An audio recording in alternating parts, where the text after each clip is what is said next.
നമസ്കാരം, news prime മലയാളത്തിലേക്ക് സ്വാഗതം. ഇസ്രായേൽ പ്രധാനമന്ത്രി ബെഞ്ചമിൻ നെതന്യാഹു പൊട്ടിക്കരയുകയാണ്. അതായത് 150ഓളം ഇസ്രയേലികൾ ഇറാന്റെ മിസൈൽ ആക്രമണത്തിൽ പരിക്കേറ്റു. അതിൽ 70 പേരുടെ നില അതീവ ഗുരുതരമാണ്. അതിൽ തന്നെ സ്ഥിരീകരിക്കപ്പെടാത്ത റിപ്പോർട്ടുകൾ പലതും പുറത്തു വരുന്നുണ്ട്. ഇറാൻ പറയുന്നത് 30ഓളം പേർ കൊല്ലപ്പെട്ടിരിക്കുന്നു എന്നുള്ള തരത്തിലാണ്. 30ഓളം ഇസ്രയേലികൾ മരണപ്പെട്ടിരിക്കുന്നു.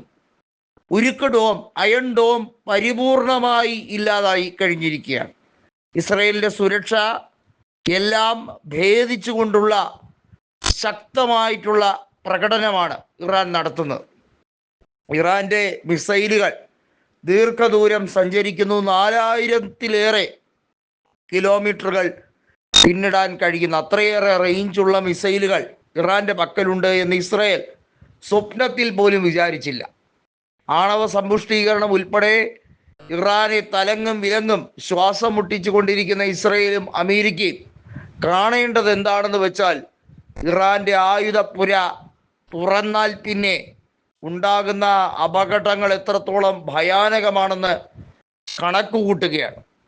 അമേരിക്കയുടെ ഡിഫൻസ് എക്കോണമി, അത് തന്നെ ദൈനംദിന ചെലവുകൾ വലിയ തോതിൽ വർദ്ധിച്ചു വരുന്ന ഒരു സാഹചര്യം. അതിനിടയിൽ ഇറാൻ നടത്തുന്ന ഉപരോധം ലോകരാജ്യങ്ങളെ പിടിച്ചു കുലുക്കുകയാണ്.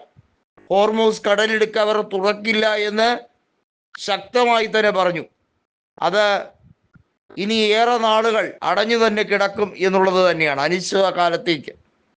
ഇവിടെ എടുത്തു പറയേണ്ടത് ഇസ്രയേലിനുണ്ടായ കനത്ത നാശനഷ്ടമാണ്.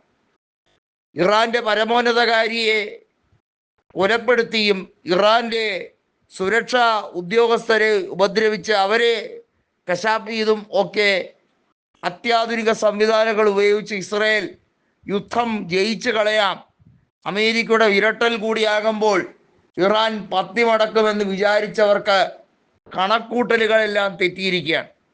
ഇസ്രയേലിലെ തന്ത്രപ്രധാനമായിട്ടുള്ള താവളങ്ങൾ ആക്രമിച്ച് കീഴ്പ്പെടുത്തുകയാണ്.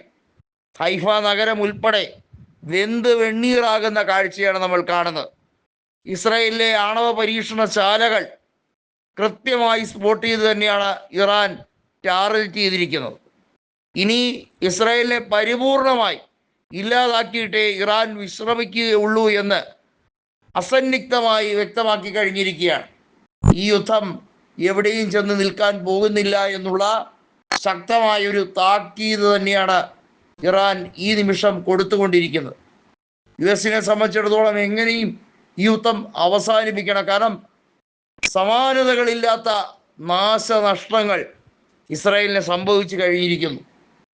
12 ദിവസം നീണ്ടുനിന്ന വാറ് പോലെ, ആ യുദ്ധം പോലെയല്ല.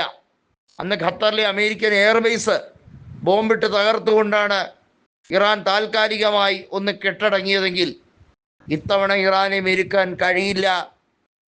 ഇസ്രായേൽ അടികൊണ്ട് പുളയുകയാണ്. നാനാഭാഗത്തു നിന്നും അടി മേടിച്ച് കെട്ടുകയാണ്. ഇറാന്റെ പ്രോക്സി ഗ്രൂപ്പുകൾ കൂടി ഇറങ്ങിയാൽ ഇസ്രായേലിനെ ഞെരിച്ച് പപ്പടം പൊടിക്കുന്ന പോലെ പൊട്ടിക്കാം എന്നുള്ളതാണ് യാഥാർത്ഥ്യം.